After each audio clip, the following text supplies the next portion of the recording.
during the week you said it's just another game, it's just another. You're hugging guys at the end there. It seemed like it wasn't like just another game. Oh, well, it was a big game, a big crowd, and like I said during the halftime break, you look around sometimes and you breathe it in and you go, how good is this? How good is this? We're in a full stadium playing a game we love in this incredibly charged atmosphere. It was for our team anyway because of the importance of it, and just felt privileged and honoured. And the emotions start to pump and you just want to win. We're coming off a loss. Road wins are hard to get. We're playing against a team that's not at full strength. So it almost fell into that must-win category. This is like a double game for us because they're going to get a whole lot better when they get their guys back. So it was a huge game. And, when I look around, I see Warwick Gideon, Mark Bragg here and D-Mac and all my old teammates coming out to support it. And, I assume that they were in our corner, and maybe not, but I assume that in my head they were in our corner. And it's just a fun place to be in, and it almost felt like it wasn't just about us, but I felt, those guys, because they are in our corner, I wanted to show, look, we're still doing this stuff, sure we can do it better, but look, we're still doing it and it sort of still works. Now it helps when you've got some great talent, but it was fun. It was a good, fun environment, and I know that they'll be disappointed, but they should be real positive about where they're going because you throw two of their prime scorers into there, it's a completely different game. Completely different game. So we know that, we're aware of it, we're not getting ahead of ourselves, we feel like we've been given a little bit of a gift and we're good enough to take it. When start of the fourth quarter, they get within 2 points, I think. What are you thinking at that point?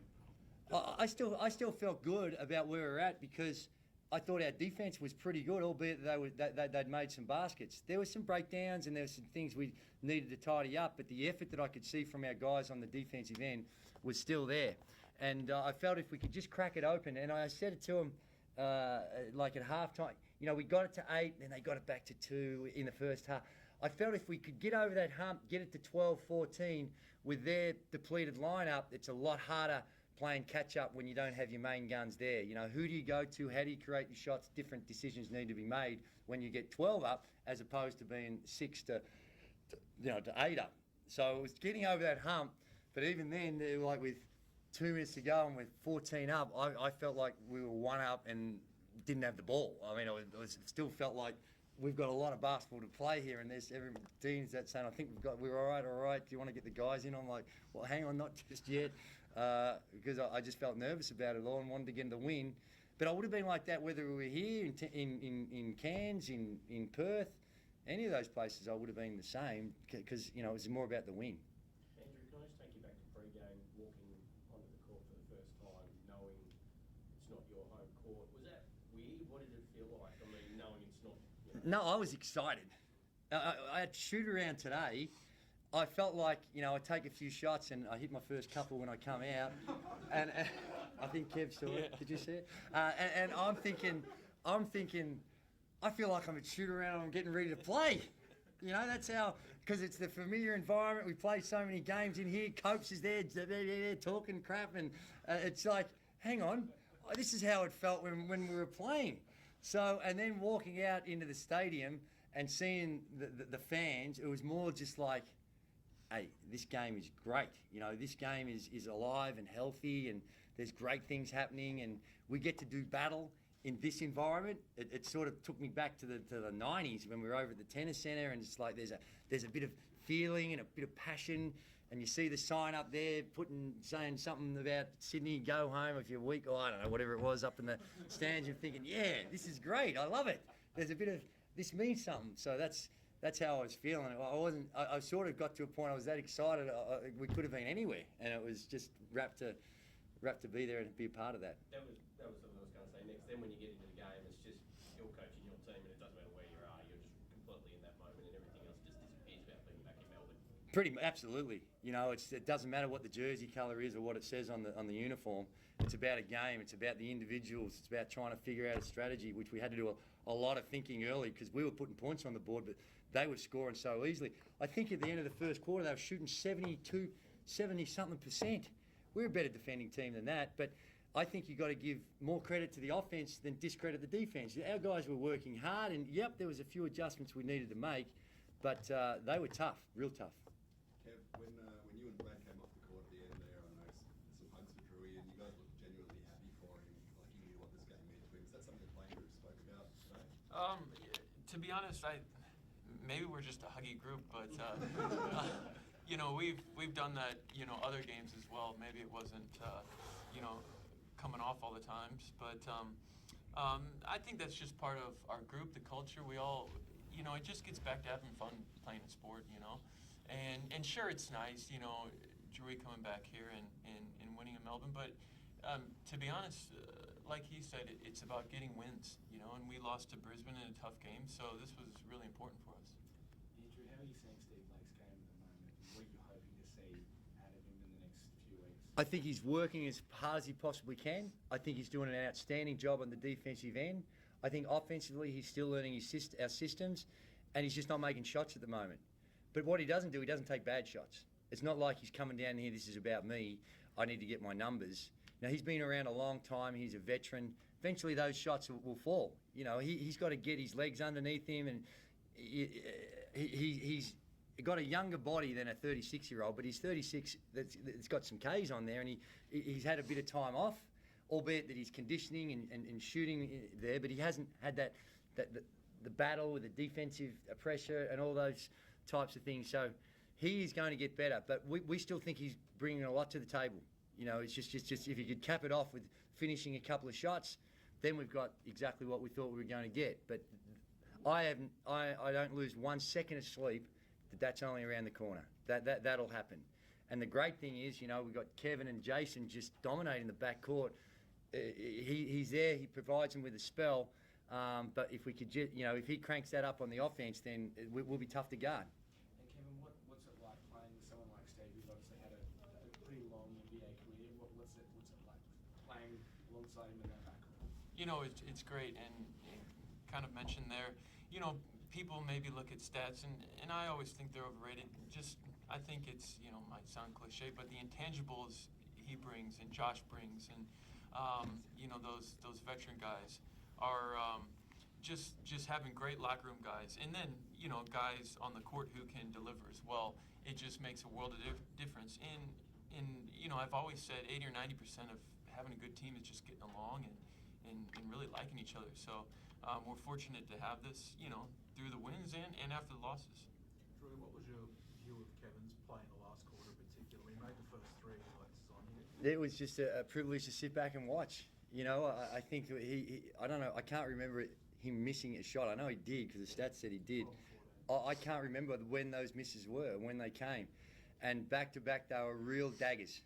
And we get up like we were down, he went whack, whack, whack, and not just your run-of-the-mill shots. I mean, that was some pretty darn tough shots. So he when you get in that zone, some people don't stay in it too long. But he stayed in it for a long time. And the great thing is it may not look like it, but I think the other guys recognised that and put him in positions where we got in the ball and we were able to exploit those times when, that time when he did get hot. So it was, when I'm watching that, I'm like you, I'm a fan on the sideline going, geez, thank God he's playing for us, geez, I mean, that is just some amazing individual performance. You can draw up all the pretty X's and O's and run all these beautiful plays. If you can't put the ball in the hole, it doesn't really mean much. So you need people who can put the ball in the hole, and some of those plays weren't the prettiest of plays. I'd like to take credit for them, but I've got to be honest, they were just a very talented man doing his work, and it was a pleasure to watch. Kevin, what was your read on, particularly those 2 threes? Did you guys force a switch or something? Because you ended up with Williams on you twice there. Yeah, I think that was, I think the good thing about our team, we have intelligent guys who, we try to put each other in positions to, where you see mismatches, and we tried to set a few on balls to get in those situations. But I think it's all about the system and just recognizing, certain situations. And, I realize as a player, you get hot like that, those are few and far between at times. So you just have to, smile and enjoy them. And how much does it help to have a guy like Greg Whittington at his height, then he gets the ball and he dribbles it up the court like a guard in transition? How much does it help to have him on the court? He's almost like an athlete that no one can match. Yeah, it is. And, he gets down, he's still a young man. he gets down on himself a little bit because he missed some shots tonight that he'd normally like to make. But it's about encouraging him and getting those same rewards that he gets intrinsically for scoring. He needs to get from doing the other things because they are just as spectacular and just as important. It's the block shot. It's the ability to defend a 2, 3, 4, or occasionally a 5. Even though he's light, his movement and the way in which he can defend and use his feet to get around. For a while, I don't know if he still is, for a while there he was leading the league in steals. And he's got these long arms, great athlete, and runs the floor and he can take it off the rim. And I think it's a skill that he's getting better at. He can take it off the ring and get it down there. And now he's just evolving as far as decision-making once he gets it down there into the paint to find someone or for his own play. So he's a rare talent that we've got, and he's still learning the game. He was only at college for a short period of time, played a year in the D League, so he's still learning the game, and some of the concepts that we do are not necessarily something you see consistently throughout. But one thing he does do really, really well, he picks up stuff real quickly. So we've got a scout, and he'll see it once or twice, it's done. We get him we in our offense, which he's playing multiple positions. Sometimes the passing may not be there or the shots aren't dropping, but to get to spots and see things, he's got a great basketball IQ. So he's a great one for us, and same with Newells. Newells can snatch it off the rim and fly it down the floor, but all of them so far are buying into the defensive end, and that's what's really, really important. Andrew, we on the sidelines noticed you wearing something on your wrist that's black, red and yellow. Is that a little ode to the old team? It was my daughter. My daughter makes those things. So she gave one to me, Copes, and a few of the other guys, but it was nothing. No. It was nothing. So just, a little good luck charm. A little good luck charm that I was rubbing to death, and I rubbed it so much it fell off. But it was a little good luck. But it wasn't a statement, or it wasn't anything like that. It's just my daughter makes little things, and we did that. Your daughters all play for Tigers too, though. Yeah, and my son. And your son, Yeah, and the great thing about this, and how you get a feeling for what we are as a group. We came in yesterday, okay. My son, and we're staying at Albert Park. My son has a game at 9:50 last night. So I go along and I'm sitting there and I'm watching my son, and in walks Jason Cadee, Brad Newley, and Josh Powell to come come and watch and just because he knew my son was playing and wanted to be a part of it, and just say, hey, we'll support. Those little things, they mean a lot to me, and I think it says a lot about our group and how we're coming together and that type of thing. So, they might have just been bored. You had nothing to do, I don't know. But to see them come down, watch the game, it was funny because I was sitting next to Josh Powell, and he goes, we need to get some video of these guys running it. They run this stuff better than we do. And I said, well, I was coaching these guys for the last 2 years, so they picked it up. But it's more about, to me, it was more about, I didn't ask him to come. I didn't tell him, Jason, I told Jason that I was going to Mason's game, and I texted him that we had a game, and he came along. And I thought it was more than just coming along and having fun. To me, it was a statement about our group and where we're at. That's great. Thanks, mate. Thanks a lot. No worries. Good job, guys.